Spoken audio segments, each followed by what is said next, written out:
Hello, hello. Oh, and there, everything goes. Wow, actually, it turned out. Whoa, small blip there. And okay, seems like my sound is fine. And looks like the stream health is fine. Okay, awesome. Let's get over into here.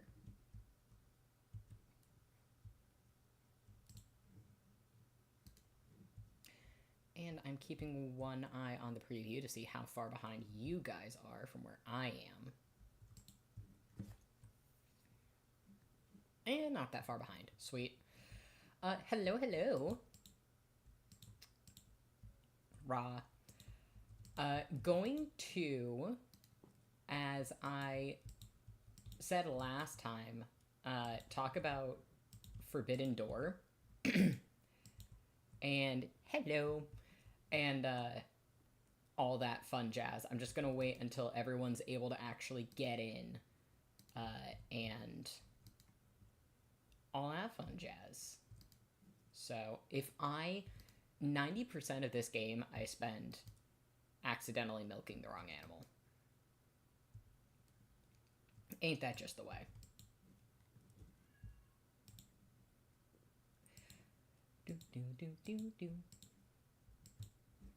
I don't know how long I'm going to stay on for, but probably longer than last time. Just because I actually managed to get everything like actually set up and didn't completely destroy the entire stream the first time that I logged on. So that's nice.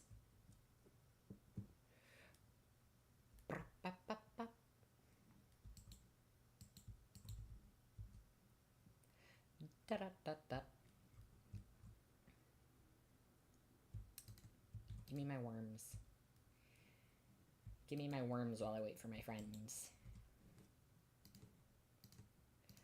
So I can tell the pulling an all-nighter tonight. Are you pulling an all-nighter tonight? Because absolutely not. First of all, how dare you? Me pulling an all-nighter, I don't think I've pulled an all-nighter since college. Maybe very shortly after college, during a very short period of time where I was unemployed. Other than that, though, no all-nighters. Too old for that. No, I don't want to eat the void egg. If anything, I want to give it to Krobus. He deserves it. Ugh. So, since I will tell you what to do, actually, and what I'm telling you to do is not to do an all-nighter. We're far too old for that. 4 a.m. I've woken up at 4 a.m. I don't know if I've ever purposefully... Actually, no. You know what? I do have a fun story to tell that does actually involve me very recently staying up until 4 a.m. The Egg Festival's begun. Well, here I go. But yeah, so since it seems like we've got more people in, whether or not you want to chat, that's totally fine. So my plan for today is to sort of go through Forbidden Door, like, match by match, starting with the pre-show. And for anyone in the US, hey Lex, how you doing? So, yeah, the pre-show started at, like, I think noon, maybe, like, 11:30 East Coast time, and full disclosure, I missed the, like, first, I think, hour of the pre-show, because I spent, the weekend at my friend's place. Well, not, like, their place. Basically, I have a dear friend, who just had a birthday, and she decided that she wanted to do a themed birthday, and of all the themes that she could have chosen to do, she decided that she wanted a hot dog themed birthday. So basically, I spent the entire like Forbidden Door weekend participating in hot dog themed relay races and creative things, and we had to write like hot dog poetry. It was very fun. It was very, very fun.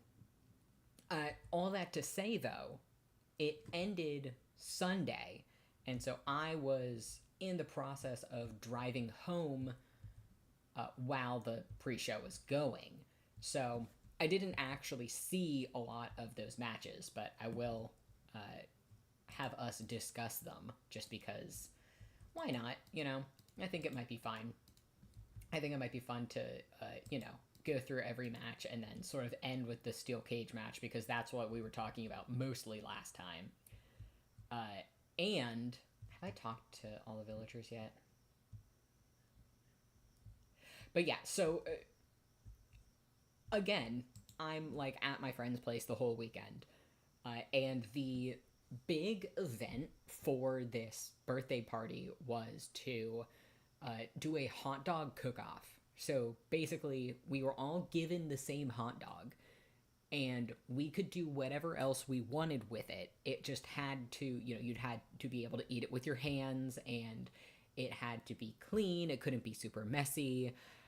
It had to be, you know, like easy to eat and vaguely hot dog ish.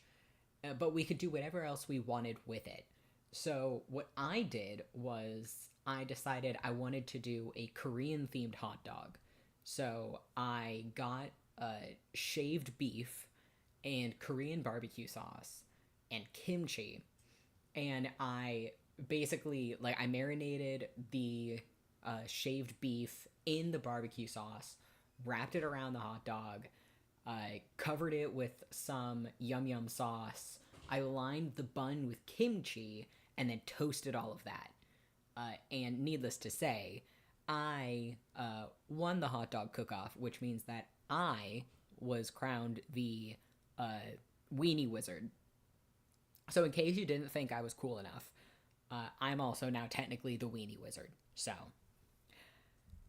uh, also, hi Star, how you doing? Yeah. So again, at sort of the end of that, the last day, uh, I think I ate my body weight in hot dog and drank my body weight in Corona Lights and whiskey.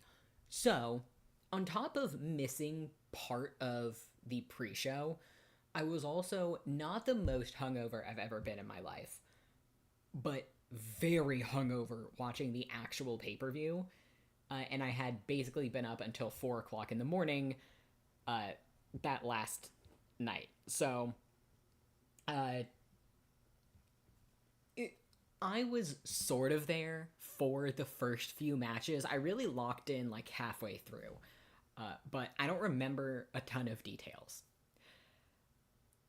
Also, an X themed, but it was a Hellfire Gala theme.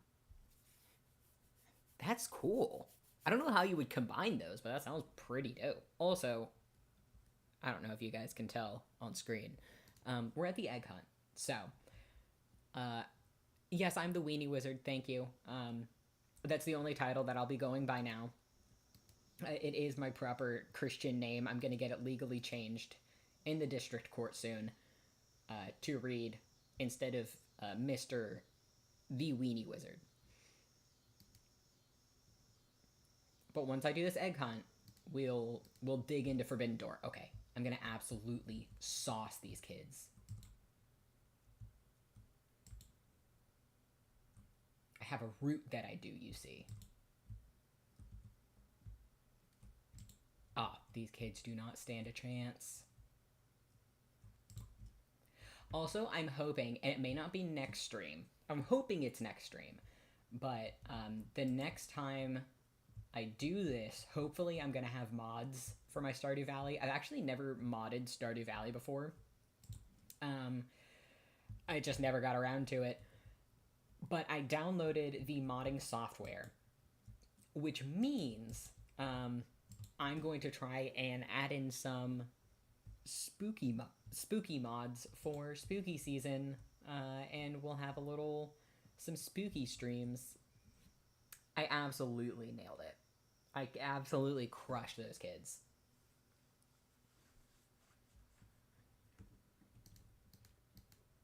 So, Lex, did you end up going to the indie wrestling show instead of watching Forbidden Door? Because there will be ample spoilers. Of course, I won. Eat my dust, kids.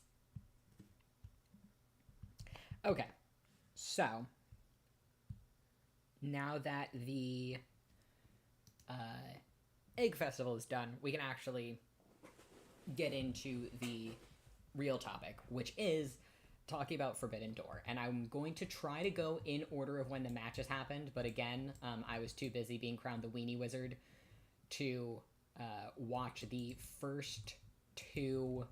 I think it was the first 2 or 3 matches I missed. I also forgot to water my crops. A terrible farmer.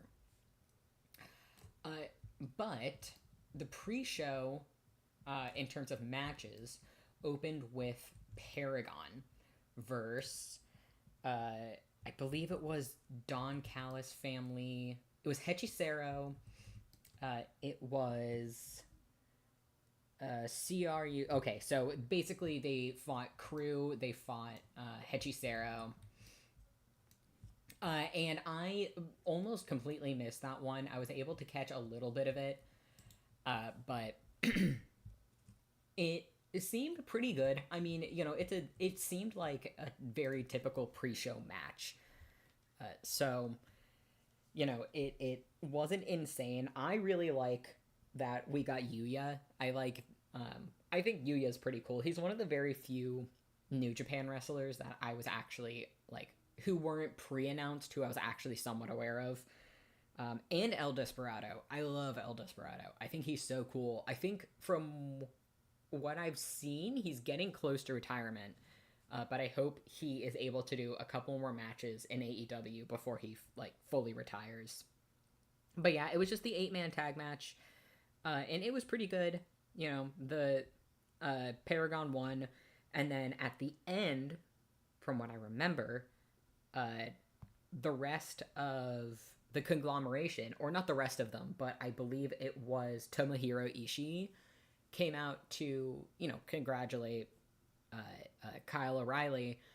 And, instead of, celebrating with them, Roddy is kind of continuing this storyline of being jealous of conglomeration and sort of trying to pull Kyle in to his own orbit, which I think is probably the storyline. They were probably going to try and work that in with Cole before Cole had to leave.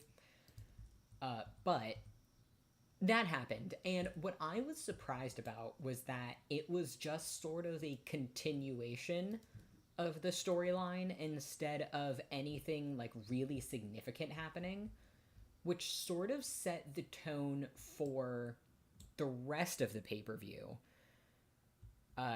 Because it's not that a lot of huge things didn't happen. It's that not as much happened as what I would have expected. And I think that's just because we're coming off of All in Texas, where a bunch of shit did go down. And, not every pay-per-view is pushing storylines forward or has huge storyline moments.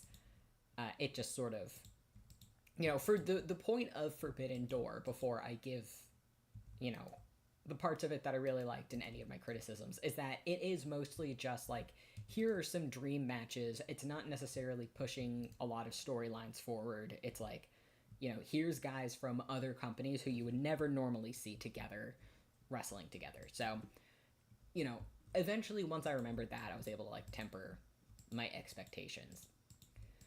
But after that opening match, there was Gates of Agony versus Jet Speed. Because it was Gates of Agony with Ricochet versus Jet Speed and Michael Oku. Michael Oku, I knew nothing about Michael Oku coming in. I, honest to God, don't really remember a lot about him from that match. Um, yeah, exactly. Like Forbidden Door is like it's introducing you. It is doing a lot of what AEW basically was doing and still does, which is like showing people that there's so much wrestling out there and there's so many guys. And like even if you don't like AEW, there's a bunch to go to. Like I think it may have been either you, Star, or Lex who was like, "Yeah, I don't like watch WWE or AEW anymore. I mostly just watch like New Japan." And a lot of people didn't even know that New Japan existed, before something like Forbidden Door or AEW. So that really is sort of the point of the whole pay per view. Um, all that to say, again, didn't wasn't really able to pay a ton of attention to that match with Speedball and Kevin Knight, Michael Oku, and Gates of Agony. Personally, I just think it's nice that Gates of Agony is getting some in ring time. I think they're really good. I think the problem is that they don't have a ton of character, and so there isn't really a lot of places for them to go creatively, and so that's why we don't really see them on screen a lot.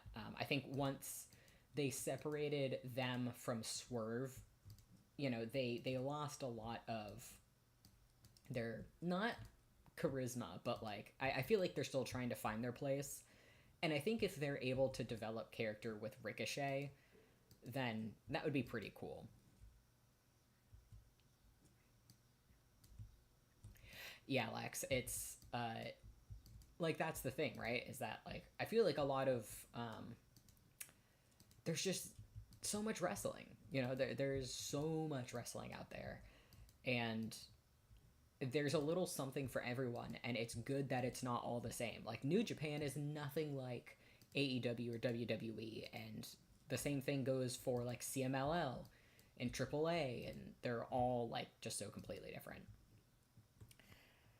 Um, okay, so the first match that I was actually able to really pay attention to was Triangle of Madness versus Harley Cameron, Chris Statlander, and Queen Aminata, um, and Willow Nightingale. I was able to catch like part of the end of that, and I was very surprised that Triangle of Madness won. Uh, I think that they're so cool though. I think that Triangle of Madness is basically taking all these women who already had really standout characters on their own and putting them together in a group so that, A, they all get enough screen time because they're all there together. But also B, just sort of making like this huge powerhouse faction, because that's one of the things that I feel like the women's division like sort of misses is not tag teams, because there are obviously some factions and tag teams in the women's division, but none that really last for very long. I feel like when the women team up, it's like, oh, they'll team up and then like that tag team will last for like a month, or maybe like at max 3 months, and then it just kind of dissolves. I hope that Triangle of Madness lasts a long time because I think that they are just so cool.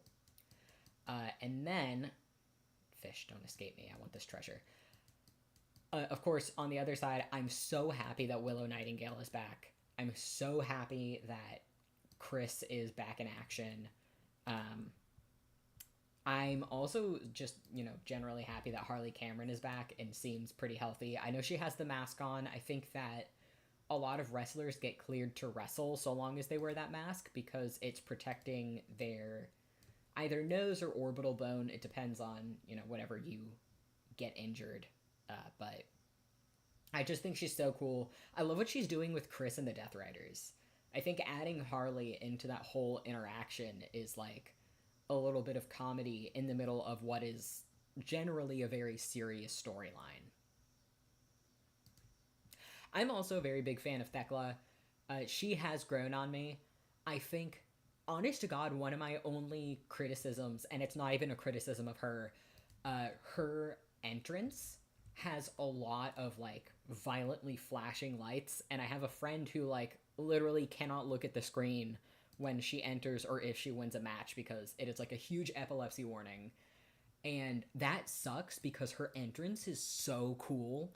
If they can just like fix the lighting of her entrance, then like I honest to god I have zero criticism. I hope she's able to do a bunch of promos to help us get to know her better, but I think she is so cool. But yeah, that women's match was awesome. I feel like the women really killed it in this pay per view. Like, they were incredible. Every single women's match I like. I had. I do have a criticism of the women's title match, but in general, in terms of the wrestling, it was awesome. Uh, okay. Oh, puddle. So, then I think no, that was the last match for the pre-show. Then was the Ops versus the Bullet Club War Dogs. Now this one I was also I had to miss it because I was able to stream the women's match in the car, and then this match was when we had just gotten home. I needed to get myself food. I needed to put like a liquid in my body that wasn't alcohol. So missed part of this match. However, I heard it was pretty good. I heard people are pretty excited about the rest of Bullet Club, you know, showing up for Forbidden Door, getting to have some screen time there. Uh, I think it's pretty cool. You know, New Japan does really interesting stuff with Bullet Club. It is just, I don't know. I think cool as an idea of this faction that has members that change in and out so often, but like it is such a long standing club. Like Bullet Club has been around for I think it's over a decade now. Yeah, OG Bullet Club is where it's at. That was, you know, it is hard to get better than OG Bullet Club. War Dogs to me feel like not as strong. Maybe sort of like an interim before. Like there needs to be someone who comes back in to refresh and to like bring some new life to that whole group, because from what I've heard it did become a little bit mid a couple years after the Young Bucks left. Not because the Young Bucks left, but just because a lot of talent had started leaving New Japan at that point. And so Bullet Club lost a lot of their big draws and brought in a lot of guys who, you know, were a little more developmental. But, you know, I just think it's cool as a concept, like this club that lasts forever and ever, which was what I thought BCC was supposed to be. But, you know, it is what it is. But yeah, the Ops, they won. They, I believe, retained the Trios championships. I was and wasn't surprised that Hook didn't show up during that match. We were shown that Hook. Hold on. I'm going to switch out my safety goggles for a little hat. Yeah, I like am just so curious because, and this is another thing, right? That like it's very similar to the everyone say hi to our plant, our communal plant. He's doing really well. Very similar to them not really progressing the Roddy Kyle O'Reilly story. They didn't really progress Hook's story with the Ops, because if you remember, Hook actually showed up last month, came out when the Ops were in the ring, sort of shook his head because he's like, hey, you guys replaced me with Hobbs after I won us those titles. Which, you know, obviously makes sense because he had a terrible concussion. But, you know, it was still a story beat. Let me get rid of one of these because I want to shad. Oh, I thought this was the same row. Okay, whatever. I don't actually. Actually, you know what? Let me get rid of this algae. But yeah, I was just so surprised, and like it was another instance of me thinking like, oh, something's gonna happen here, like something is gonna happen, like storyline wise, and it just kind of didn't. But I'm sure that Wednesday Hook is gonna come back and maybe do something with the ops. Unsure right now, but uh, they won, and it was just sort of uneventful. So then the actual full show, which I was able to finally sit down and watch, I got there with like 5 minutes to spare. The actual show opened with uh, Cope and Cage versus Luchasaurus. I'm not going to call him Killswitch. Luchasaurus and Kip Sabian. Uh, Now, this one is interesting because I actually didn't notice.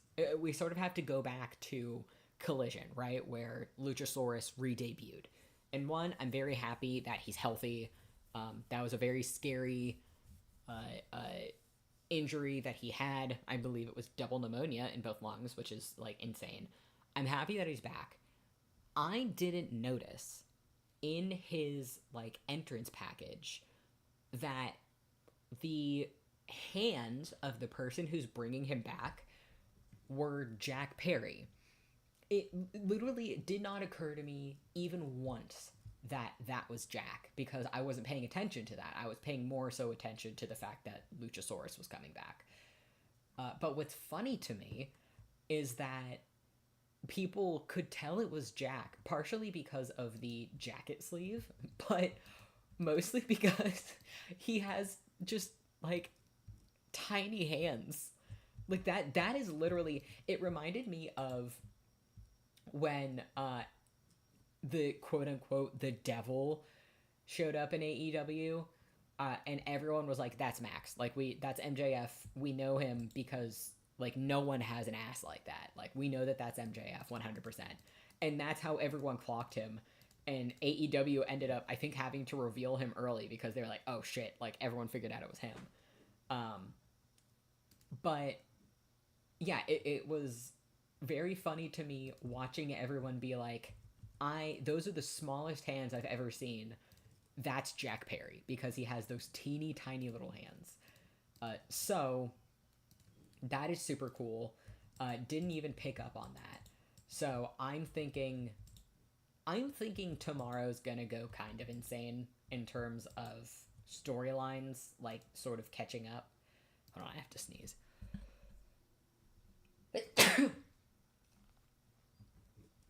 Yeah, but I think it's very interesting. I'm very excited. The match itself was really good. I was pretty surprised at how slow the pay per view started. Not that that wasn't like a highly anticipated match. It was just not like a, like an intention grabbing match. It was like, oh, okay, like this is, I wouldn't have been surprised if that was like, I feel like maybe they should have moved the women's 8-person tag to the main card and then maybe push that one to the pre-show, but I know that there was a lot of hype for it, so it is what it is. Uh, but it was pretty good. Cope and Edge wound up winning. I think personally, what happens tomorrow is I think Jack comes back, and I think Lucha likely turns on the patriarchy or whatever they're called now. Yeah, Jack's the only one who could bring back like Frankenstein Lucha. Um, I think Jack comes back. I think Lucha joins him because now sort of both of them just want to screw over Christian. And I think, you know, then the new patriarchy or matriarchy or whatever they're called now just sort of go off and do their own thing, and you know things sort of continue on more as normal, because honestly I don't know what else Jack would do coming back other than going for Christian, because now he and Lucha are heels and Christian and Cope are the baby faces, so it would make sense that they're fighting each other. I can see him coming back and doing that. I think it's likely that he comes back and also does something with the um it's just Nick Wayne's broken home is all it is. Um I can see him coming back and doing something with the Bucks because if you don't know, BTE is tentatively back because the Bucks uploaded a video of them basically like ghosting Jack. So I'm thinking he comes back tomorrow, teams up with Lucha. Wait, what did she want? Oh, I have to bring Evelyn a leak. Fine. But yeah, I think that's interesting. I thought it was a pretty good match. I just love that we've got Luchasaurus back. I'm excited for where that story's going to go next. I also like in how they're telling the Cope Christian story that they're not basically saying like, oh, everything that Christian's done is forgiven and he's a good guy now because old man Yowie, right? Like, that's not really what they're doing. What they're doing is Christian is still his character. He's still like an asshole, but Edge is just sort of embracing that, and you know, they're just kind of, ooh, my duck dropped a feather. What a beautiful day. But yeah, that's all that's basically going on. Also, sorry if I'm sniffling. I just like absolutely sneezed my brain out. So, the match after that one was Kyle Fletcher versus Hiromu. And that match was just fun. Like, I don't think anyone expected the match to be anything other than just like fun. Hiromu is so cool. I love Hiromu. I think that guy can show up in any company and sort of fit what's going on there. I think it just takes a company understanding him as a character. But he's awesome. I love Hiromu. Was very excited when he was announced as Fletcher's opponent for Forbidden Door. And yeah, it was just a generally like a good, fun match. No, I don't want to eat the egg. I want to make mayonnaise out of it. And then I want to give it to Krobus because I love him.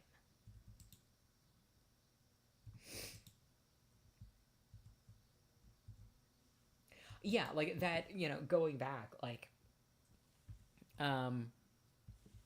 Christian's character is really cool. Like I think it is so unique.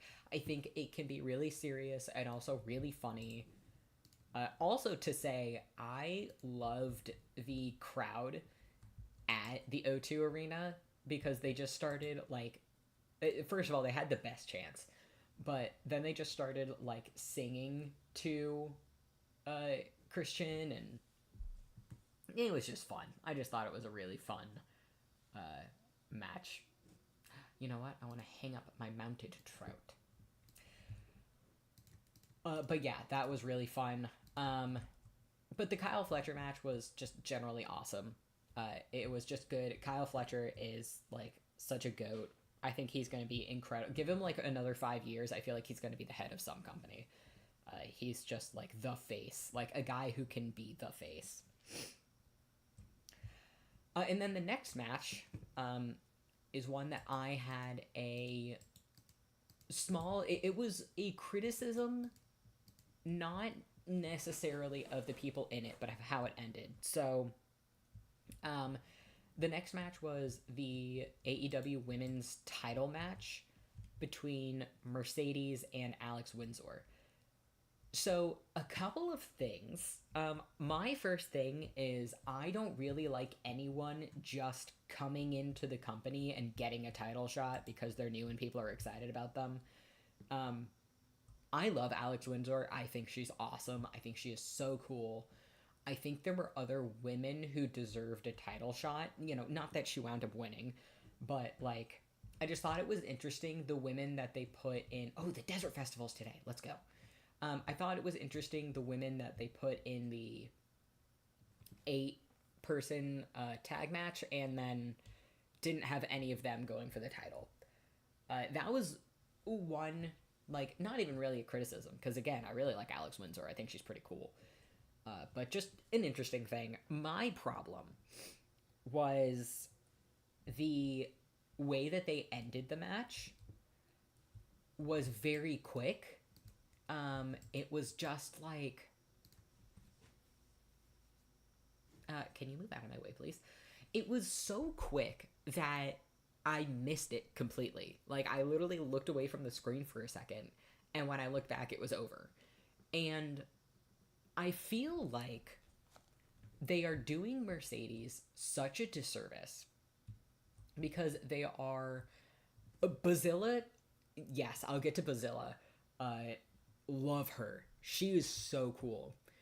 But and like yeah, so like I think Mercedes is being done a disservice because AEW is very aware of the criticisms that people have of her, which is she cuts very bad promos and she is sort of taking opportunities away from other wrestlers. And they continue to put her in matches where things end very quickly and she doesn't really look like a strong champion, which means people are losing to a weak champion.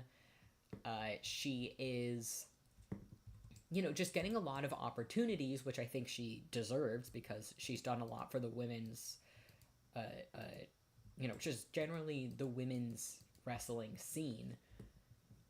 But the fact that you're going to have like such a huge title match end with a roll up and basically just like brush everything to the side, it is just going to stew more dislike for Mercedes because like I'm not a fan of her, but I'm willing to give her a chance. And sort of the problem is I don't like what she's been doing. I really don't. I don't like her booking. I don't like that she won that match. I feel like Windsor should have won, even though I have a criticism about like a new person being in the match to begin with. Um, actually, like I knew Mercedes was gonna win because they're not gonna drop the title to any of the other people in the match. Just looking at who's there, but like I don't know. It just seems very weird to me. And yeah, I also had figured that, it's Alex. They're in the O2 arena. They want the pop. Like, maybe Windsor wins it and takes away one of the 9 titles that Mercedes has. Um, but it didn't end up happening. And it was such an anticlimactic match that I was like, dude, you would never have the men's championship defended like that. Like, you would never have it have such a little build up with, like, such a bad ending. I'm gonna not catch this sandfish, am I? Oh, no, I'm gonna miss the sandfish. Um, yeah, like I had a problem with it. And the funny thing is, I was like live blogging the whole thing, right? And I was like, yeah, like I have a problem with this. Like my problem is that I really want to give Mercedes every chance in the world, but they just keep giving me reasons to really not be a huge fan of her just because of how she's booked and the way that she wins matches makes like her look weak and then also makes her opponents look weak. And I had someone who I'm like still not entirely convinced wasn't a bot, just like dig in and be like, oh, you're just a man who like hates women and hates women's wrestling, and it's like that could not be farther from the truth. I love Mercedes because, well, not love Mercedes. I appreciate Mercedes because she has made women's wrestling what it is today. Like, I'm also just gonna give up on this fish because fuck that noise. But it's just I think they are doing everyone a huge disservice with the way that they are booking their women's champion. And I also don't think that it's a good idea having someone's only personality being having a bunch of belts, you know. The next New Japan pay-per-view is Blue Justice, and the main event is going to be awesome. I also think that TK has way more men than he's willing to put on TV, but only 2 women he gives TV time to and promo time to, and it's Mercedes and Tony. Yeah, and like that is the next question is I feel like the only people who they have any faith in are Mercedes and Tony. And I am fully on board with Tony just sort of keeping that title for as long as Tony would like to keep that title. I think Tony has well situated herself as a champion. I think when it comes to Mercedes, there's any number of women who could hold that title and have like have proven to be extremely good as champions. Like, I think if you give that title to Willow, Willow has proven time and time again that she can be a champion who people are super behind and can, just tell such an incredible story. Um, but yeah, like was very surprised that people felt so strongly about, a very small criticism where in the criticism I said, I want to give Mercedes as much of a chance as anyone. I really want her to succeed here because I know that she can be really good and she's super influential.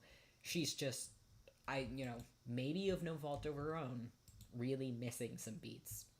Um, get thee away from me. No, I don't want more bats. That's not what I wanted.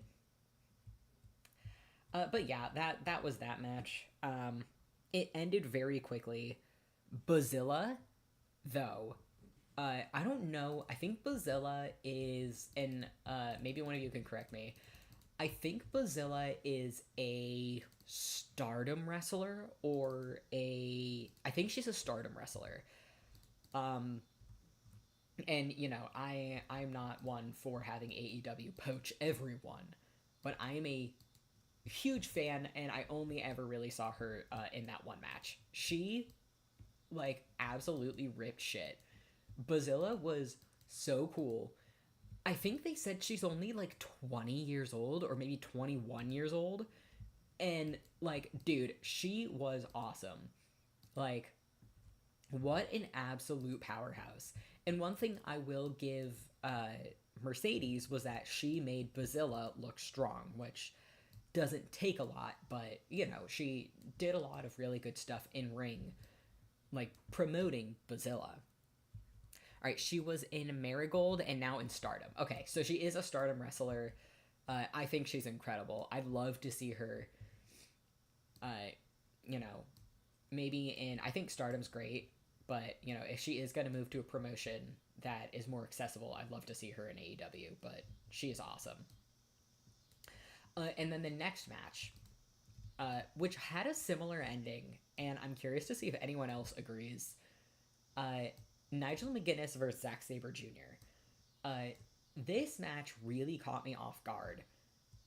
Where, like, first and foremost, it was a very good match just in general. It was a very good match. Which I think we all anticipated because it's like two of the greatest technical wrestlers in history. Zack Sabre Jr., I don't think I've ever seen him have a bad match with anyone. And Nigel McGuinness, I just love seeing him get in the ring and having fun.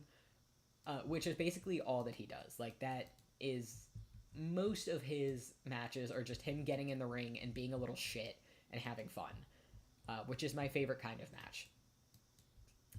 But,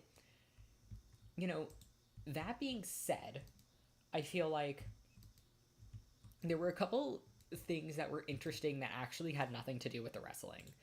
First, Brian being on commentary for the match. I think it's very funny that when Nigel's on commentary and Brian would be in the ring, Nigel was basically just like ragging on him the whole time. And whenever Nigel's in the ring and Brian's on commentary, he's like, "Oh, I love Nigel. Nigel's great. I'm like so proud of him. I think he's one of the greatest wrestlers." And meanwhile, Nigel's calling him like a clam digger and all that. I just think it's very funny. And I like that Brian really doubled down on it in this past pay-per-view. That being said, and I don't know if it was the same thing with other people or if maybe I was just like hungover, I feel like that match also ended very quickly for like, which I didn't expect for it being the match that it was. Like, that felt like it was a pretty big deal. Like, Zack Sabre Jr. versus Nigel McGuinness. And I feel like it also ended with a roll-up. And I was like, that's very strange that they would end two matches back-to-back in roll-ups. That seemed like they should have been really big. And then I was like, oh, well, maybe they ended the match quickly because they've been hinting that Garcia is not necessarily very happy with Nigel. And maybe what Garcia is going to do now is like turn at the pay-per-view, and it ended in a roll-up because they need to, allocate some time to this big heel turn. And so Garcia gets in the ring and interrupts Tony before he, makes his announcement to Nigel, and takes off his jacket. And I'm like, oh shit, like he's going to do like a huge run in. This is going to be his heel turn. Like, it's going to be enormous. And then nothing happened. Like, he just went up and shook Nigel's hand, put his jacket back on, and left. And I was like, that's a very weird fake out to do. Like, it felt so strange. Like, it ending so fast, sort of teasing that Garcia might do something. He ends up not doing something. Again, like another story beat where I was like, I just feel like more needs to be happening.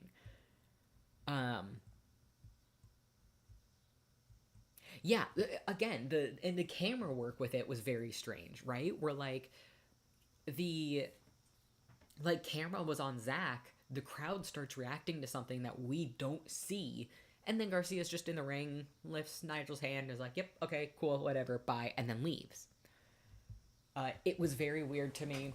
Again, though, the thing with Forbidden Door is that it's not super, like, it's not meant to push storylines forward. It's meant to give you dream matches that usually you might not have seen, so, no, and I do agree that I think a lot of the matches probably ended quick because a lot of the other matches did go pretty long. So, that makes sense that would happen. I just felt like, I was like, man, like, those two matches went by, and I was like, holy shit, I feel like this pay-per-view is absolutely hauling ass. But, yeah, Ooh, yes, I would like strawberry seeds, please. Thank you. The next match after that one was the three-way tag match for the tag team championships. It was Brodito versus the Hurt Syndicate versus FTR. Now, I know something happened in this. I don't super remember what it was, though. I think, honestly, the biggest surprise in that match was I really expected FTR to win. Like, I was dead set on FTR is probably going to win this, and then we're going to have, like, them have a mid-tier title run and, just sort of put up with that for a few months until the next tag team comes along. But they had Brodito take it instead, which was so cool because, like, I really did not expect them to, like, get behind Brodito as much as they did. Oh, come on. My backpack's looking full. Alright, let me toss some things so that I can get some... I don't need that. I have the other sword. I really didn't expect it to happen because everyone, like, usually when we get really behind a tag team, we don't see anything really come of it. But now Brodito are the tag team champs, and I hope that they actually get FaceTime. I think with Hurt Syndicate losing, I was more so surprised that MJF didn't do a run-in. Of course, he had a match later on, but, they lost their gold. It's very interesting to me. Yeah, exactly. I would have bet money on FTR winning and being boring and breaking up Brodito, but they let us keep them, and now they're champs. I thought that was so cool. I think... And honestly, Lex, I feel like we agree on a lot of things. I actually think that heel FTR is way better than face FTR. Because face FTR was trying so hard to get people to like them. And what did they do to me? Oh, it's my little outfit. Look at my little outfit. Oh my goodness. I'm just gonna go strut around. I don't know. I never like when an audience is obviously like, hey, we don't like these guys, and then they just try and shove them down our throats being faces. Like, I think while I'm still not a huge FTR fan, I think it is so much better with them being heels with Stokely. All right. What will I have? Do I want hearty beans, cave loaf, rare fruit, extremely sharp cheddar, or shrimp? Let's go with sharp cheddar. Marinara, uncomfortably hot sauce. Heck yeah. But yeah, I'm very excited. I think Brodito is gonna be awesome. I hope that they get a lot of screen time. Next match was Okada versus Swerve. Uh, this match was like also like again just a sort of solid match. Like nothing super insane happened, and it didn't suck. It was just like a good solid match. Like it's like it was Swerve. I know it was sort of like Swerve's send off, and so I sort of knew that he wasn't gonna win because very shortly before that match, it came out that he has basically been working with a torn meniscus, I think is what it was, since 2019. So, obviously he's probably gonna take some time off to go get that taken care of. So I knew that Okada was probably gonna win. Um, but it was just generally a solid match. I felt like it was a good match for Swerve to, slip out on. I hope he comes back soon, but as it stands, it was just a good match. I don't know. I don't really have a whole ton to say about it other than Swerve be putting on good matches. I did like that he was dressed up as Mr. Terrific. A huge Mr. Terrific fan from the new Superman movie. Thought it was very cool that Swerve dressed up as him. There is nothing in this little lake except for garbage. I don't know if everyone's watching me just pull driftwood and glasses out of this little garbage lake, but there's literally just garbage. It's just trash. Alright, it's just trash. Okay. But yeah, just generally a pretty solid match. Was a big fan of it. And then, alright, let's head back. Next match was Toni Storm versus Athena. And I figure most people coming into this match knew that it was going to be good. Like, we all knew that even if, like, whatever happens, it is baseline going to be a very fun match. You're a fan of Mr. Terrific when you read the old Justice League comics. So, like, I was never a big comic book person. I just, I was a nerd in basically every way except comic books. So this, like, past Superman movie was actually my first introduction to Mr. Terrific. And I just thought he was cool. Like, the way that they portrayed him in the movie, he was just, like, a solid, cool dude.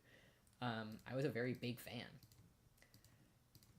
But the match between Toni Storm and Athena was just fun. Like, oh my god, oh, I don't like that one. That moves so fast.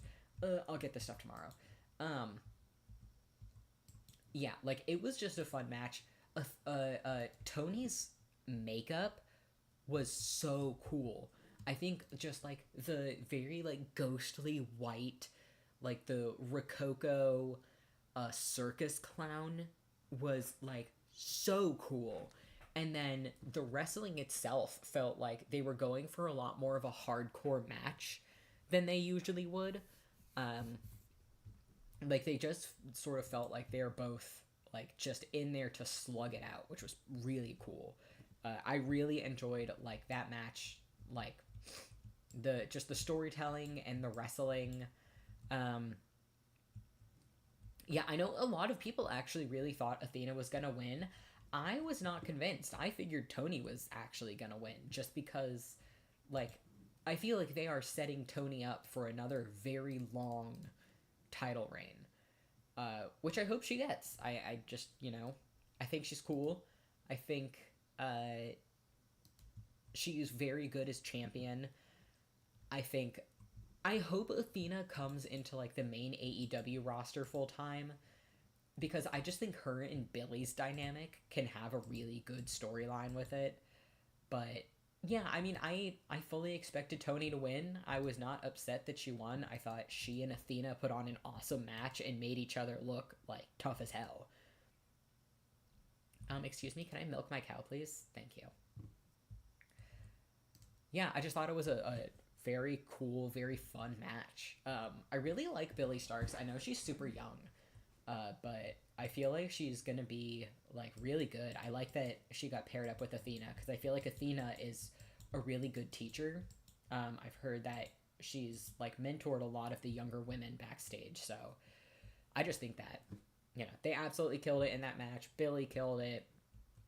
I was very happy the way that it ended. I hope that this isn't the last that we'll see of Athena in full-time AEW. Uh, not that ROH is bad. I think ROH probably needs her, but I think she deserves to be on the main roster. The next match, which was the second to last match, was Hangman vs. MJF. Now, this was a match where I had absolutely zero clue who was going to win.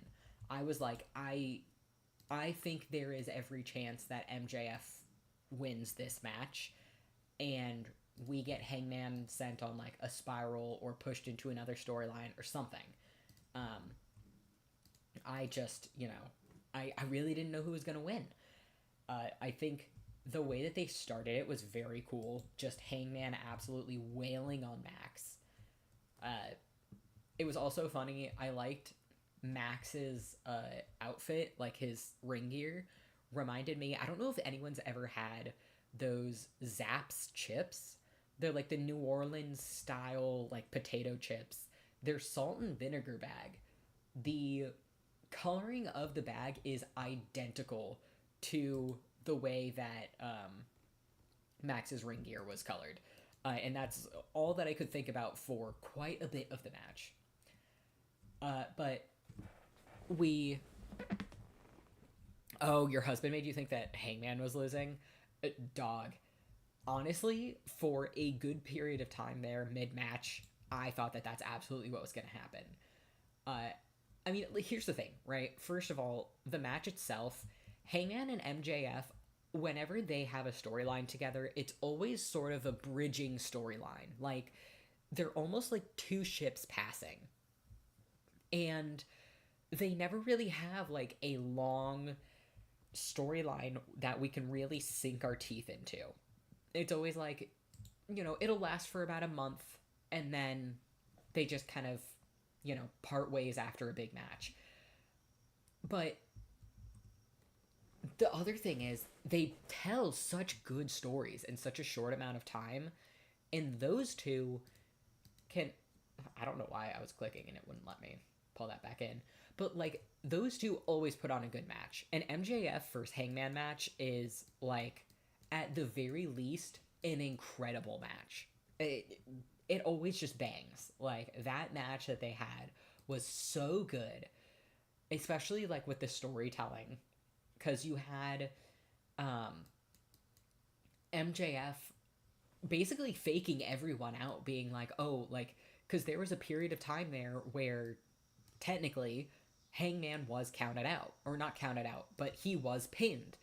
The problem was just that Bryce didn't see his foot on the rope. And I thought for sure, I was like, holy shit, Max just won the AEW title.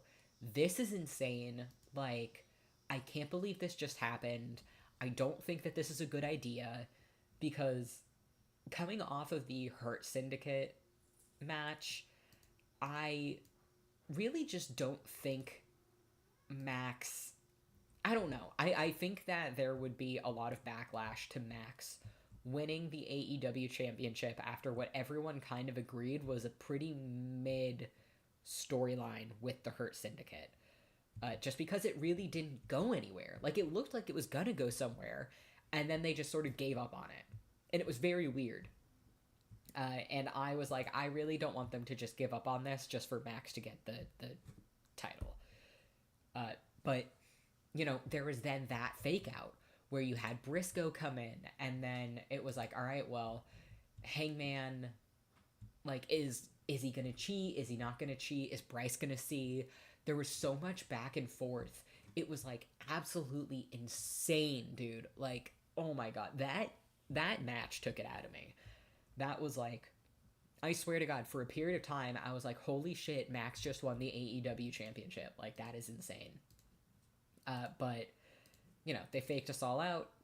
Hangman wound up cheating a little bit, but I think the whole thing with Hangman's character is that people kind of like when he cheats, especially if he is cheating in reaction to uh, someone else. So, now it was just a good match. And I think it was a good interim match for both of them because it's like, all right, we've got Hangman now having defended his title a couple of times. I'm not sure where they're going to take his storyline next, simply because so many guys are out, which we'll get more into after we talk about the main event. But, I don't know. I'm very interested to see what they're going to do next. I cannot imagine that there's very many directions to take that title scene into. But that brings us to the main event. And last time, literally all we could all talk about was the steel cage match and how there was going to be so much going on in it and how insane it was going to be. And I feel like it sort of lived up to all my expectations that, shit was just going to absolutely go off the rails. And it absolutely did. First of all, I hope we never leave the period of time where, the Young Bucks just get dunked on. I hope that we live in this for years. It is so funny. They came out, and first of all, they had their, very first in-ring names, but then they played their original theme music, and I was like, this is incredible. Oh, that was so funny. They came out, and you've got this, joke segment where, Mbop is playing, and you've got Kenny Omega dancing to it, and everyone's laughing, and, it's sort of sandwiched in between Alex Windsor's very emotional message to Will Ospreay, and then the Death Riders coming in. And I just like when the Bucks are the comedy act of a wrestling show, because I think that they do it so well. Yeah, Kenny Omega seeing Mbop is, he was just jiving to it. And it made me really, really miss Clint, where are you? I have geodes that I want to crush, and you're not at your job.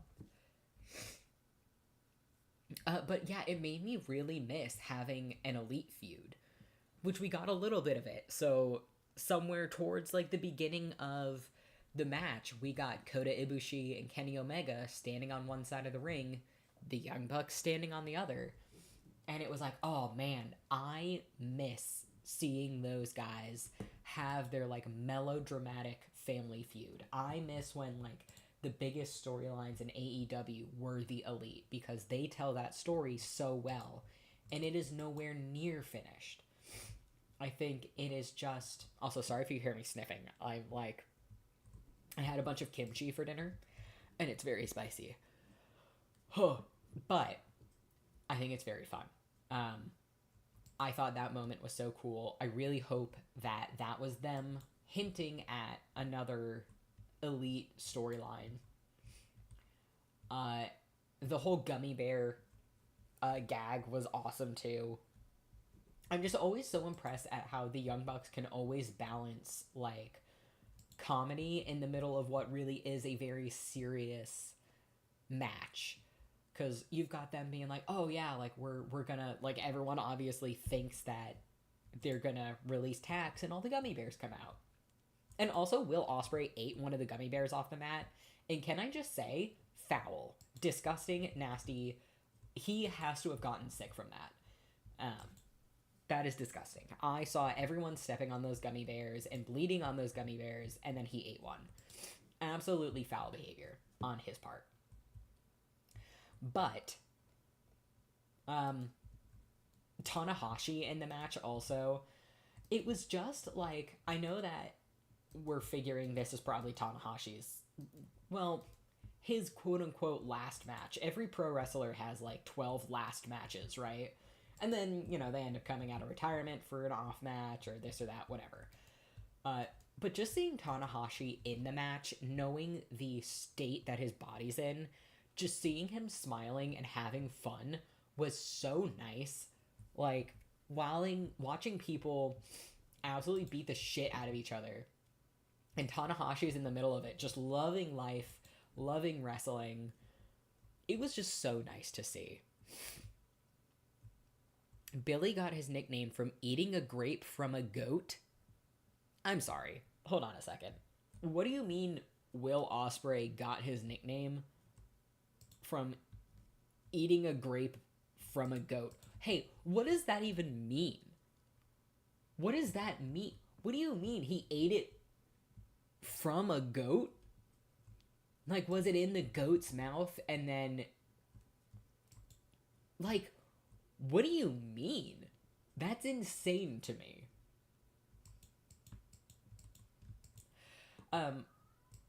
But yeah, like, he... Ugh, vile. But yeah, watching Tanahashi just have fun and do the spot where he's trying to, like, climb up the cage and everyone's like, no, like, don't climb up the cage. Will Ospreay goes up instead, does, like, a beautiful moonsault off the top of the cage. It was just so good. Hiroshi Tanahashi will be in action at the next New Japan Pro Wrestling show. He has to be stopped. His knees are pudding. Like, he doesn't have knees. There's nothing there. How on earth is he still wrestling? Alright, the goat ate his grape, then he forced its mouth open and took it back? What is wrong with this man? That is the most, like, first of all, why was he near a goat where it could eat his grape? Second of all, it's a grape. Why fight so hard to get it back? Third of all, I love that that is how he got his nickname. That's just beautiful to me. I've decided I love that. And yes, please do send me the interview, because that is absolutely batshit, but absolutely something I can see Will Ospreay doing. So, you know, match continues on. It is absolutely brutal. To be fair, he was a child. The way that I fully believed he did that as an adult, like, 100%. So there was a part in the match where there are very few times where I have to physically cover my screen because I cannot watch something that's happening. And when Jon Moxley shoved that fork through Darby's ear, I was like, I had to look away. I was, like, texting with my friends while we were watching it, and I was like, y'all gotta cover the screen right now, because this shit is absolutely nasty. Like, it was disgusting, dude. Like, it very much felt like when Hangman shoved that needle through Swerve's cheek. Like, that is how it made me feel, was I was like, I don't think I can look at the screen right now. And then it did occur to me later that I think Darby has a pierced ear. So, like, yeah, he probably cut open part of his ear, but, like, the fork going through, it was probably, like, you know, his ear is already pierced. So, you know, probably wasn't Mox giving him an on-the-spot piercing. Still, though, one of the nastiest things I think I've ever seen. So then, you know, match continues on, and in the end, I believe it was Matt Jackson who wound up getting pinned because everyone else was, you know, doing their own thing on the outside of the ring. Now, there's... And then, you know, to finish that thought off, they fake us out. They do the little trademark at the bottom of the screen. We think, like, okay, cool. Will Ospreay won. You know, we know he's going to go away for a little bit to go do his neck rehab, what have you. So Will Ospreay, you know, is there celebrating, running around. They put up the trademark, Excalibur saying goodbye, and they completely fake us out, because then Claudio comes in, Death Riders jump in, they, like, brutalize Ospreay, they give him a chair shot, and, you know, it was just this very somber ending of, like, and obviously it was a way for them to write Ospreay off, but it was just an absolutely brutal way to end that. And what I found a couple of things very interesting in that cage match, right? A few things. One, Brian was not on commentary because he said, because of my relationship to some of the participants, obviously the Death Riders, I'm not going to be on commentary.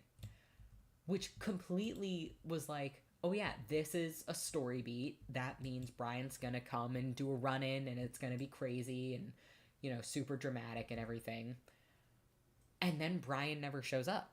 Like, Will Ospreay is completely brutalized. Brian never shows up. There's no run in. Obviously Death Riders are cheating the whole time. No Brian, no Brian run in. Which I thought was the first strange thing. The second strange thing was, is it the fall? No, it's not the fall yet. The second strange thing was, that Yuta wasn't in the match at all. Yuta was on the outside, right? And Marina, it makes sense that she's on the outside because it wasn't an intergender match. But Yuta very easily could have been on the Death Riders team. And I feel like, they're probably like, oh, it's Forbidden Door. Like, let's have someone from New Japan, like, on the Death Riders team. I still don't fully understand why Yuta didn't have any match at Forbidden Door at all, and why nothing really came of him being there. The only thing I can think of, and this has been my prevailing theory ever since the actual pay-per-view, was that they were actually planning on having Yuta do something because, or probably around the time that he had his match with Hangman. But it was contingent upon Eddie Kingston coming back, and I think, it was, from what I understand, up in the air until, like, the last minute whether or not Eddie was going to be able to come back and be at Forbidden Door, and then I think he wound up just, like, not being able to be there. And I can't help but feel like I think they're really waiting on Eddie to come back to continue Yuta's storyline, because I have no other explanation for why he didn't have a match and why they keep teasing him leaving and then just sort of going back on it. It feels very strange. It feels like, they're going towards something and then get stopped last second, and then going towards something and get stopped last second. And the only thing I can think of is that Eddie Kingston coming back is what all of that is hinging on. Because otherwise, there really is no reason why Yuta didn't have a match, or why Yuta wasn't in that cage match, because he's fought a lot of the guys in it before and won. It was just very, very interesting to me, like, the fact that nothing really happened there. I don't think Eddie's gonna come back as, like, joining the Death Riders. I think Eddie's going to come back and be a force against them. Because, like, one of the main guys who stood up to them in Will Ospreay is now gone. Swerve is now gone. However, I think if Eddie doesn't come back to be, like, their main, like, the guy who actually either saves Yuta or gets Mox back on track, I did hear that Orange Cassidy just got cleared. Which is sort of insane to me because the dude tore his bicep. But he didn't do surgery, which is a much quicker, healing timeline than, going in for surgery, obviously. So I can see Orange Cassidy maybe coming back and also being the guy to go against the Death Riders. Also could be a guy pulling Yuta out of, the Death Riders. You can see Eddie leading a wave against them and getting Yuta on his side and have Brian back for one pay-per-view. Yeah, I honestly, I think that Eddie coming back is inevitably going to be tied to the Death Rider storyline. At least I hope it is, because I think he can really, really help, like, bring life back into what was one of the most compelling storylines in AEW a while ago. but has since sort of stagnated. I think honestly because like there were people who were supposed to be part of things who just wound up having to, not be in them. But yeah, I think Eddie coming back is where things are really going to kickstart. I don't think he comes back tomorrow though. Is part of the problem. I don't know. I don't know if they'll have Eddie re-debut at a non-pay-per-view event. Um, I just hope that when he comes back, he gets all of his flowers because dude's been out for a year. I've seen him, working hard on YouTube trying to come back, and he's like, dude, all I want to do is come back and wrestle. It's all I want to do. And, I mean, he, like, basically obliterated his leg, so it makes sense why he's not, there right now. But, it is what it is. All right, let's process these geodes. I think this is probably going to be my last day, and then I'll finish up this day, and then jump off, because it is getting a little late where I am. But, I think there will probably be a lot to discuss after Wednesday. I feel like Wednesday is going to kind of go insane. But yeah, overall with the pay-per-view, I was surprised that certain things didn't really happen. I thought it was a generally really strong middle-of-the-road pay-per-view. I wasn't super blown away by anything. It wasn't like, nothing super insane happened. I think it was just like, here's a Forbidden Door that's going to have some really emotional matches and just some really fun matches. And it was just a very, middle-of-the-road pay-per-view, I feel like. Nothing super exciting about it. And I think the next pay-per-view, which I believe is in late September, is Wrestle Dream, I think. I could be completely wrong, but I believe the next pay-per-view is Wrestle Dream, which it would be very interesting if they actually do a lot more with the Death Riders there, because Wrestle Dream, as we remember, was when Wheeler Yuta, I believe it was either when Yuta turned on Bryan or when Mox first turned on Bryan. But, I'm excited to see what happens next. I think tomorrow is going to go absolutely insane. Let's see. Let's sell some of that. Sell some of that. Oh, no, I didn't want to sell that because Gunther needs to talk to me about it. All right, I'll put you back there.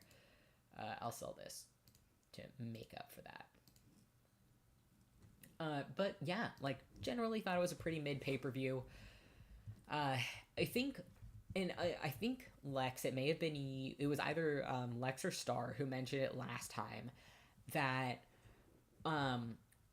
basically AEW kind of scheduled Forbidden Door super close to the G1, so there wasn't a lot of build-up that could be had between the New Japan wrestlers and the AEW wrestlers for a lot of the matches that they were going to have, because obviously they were either preparing for, in the middle of, or recovering from the G1. Like Konosuke Takeshita, who wound up actually winning the G1. He wasn't able to compete because obviously he's recovering from his G1 matches. So, I think that probably another reason why it was maybe underwhelming to some people is just that they couldn't have as much build-up this year as I think they wanted to. And, there are plenty of reasons for that. I think the other thing, too, is people were like, AEW sort of had to change venues, I think, last minute because there was some sort of scheduling issue. Yeah, like, Forbidden Door, like, was basically in the middle of all of New Japan's big things, so, they couldn't really get a whole lot going because, I mean, wrestlers on both sides are very preoccupied doing other things, so, it was good. I don't think it's, like, my favorite pay-per-view. I don't think I'll be rewatching it for anything more than maybe the Lights Out Steel Cage match, but it was pretty good.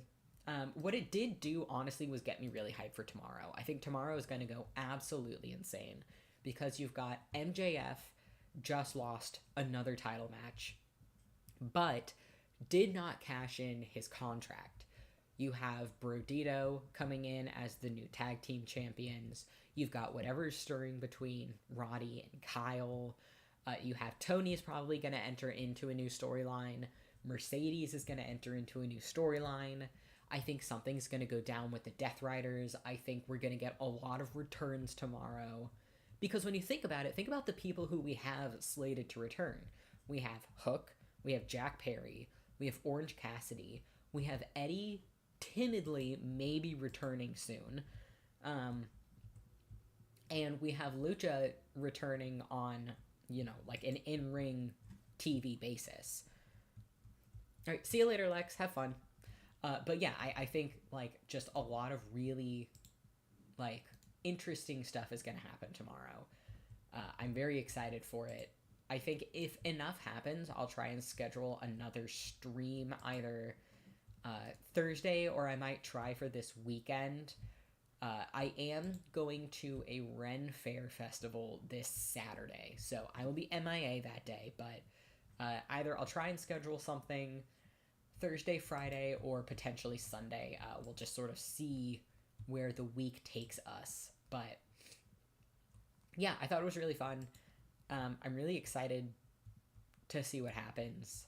I just really hope, personally, that whatever does end up happening next, they continue Yuta's storyline. I feel like they were positioning for him to be, like, and they do it over and over, where they keep positioning for him to take on some huge role in this storyline and then just sort of forget about him or treat him as, like, the jobber of the group. And I know that they're, like, building a foundation off of which to culminate this whole storyline, but I don't know. I one thing I hope they do is I hope that they are able to move his storyline forward starting tomorrow so that we have a more interesting pay-per-view come September. So I think that's everything. I just sort of wanted to go through all of Forbidden Door and see how you guys felt about it. I feel like the common consensus is that it was pretty mid, wasn't terrible, wasn't, like, insanely good. It was just a generally decent pay-per-view. So, it is what it is. I think sometimes we get decent pay-per-views and sometimes we get insane pay-per-views. And I think that's fine. But I think that is where I am going to leave it off tonight. Again, I will try and let you guys know on Tumblr if I'm going to stream before the end of the week or if I'm going to end up streaming this weekend. If I don't stream by, probably Thursday or Friday, I'll try and get in something Sunday so then I can also recap whatever happened on Collision.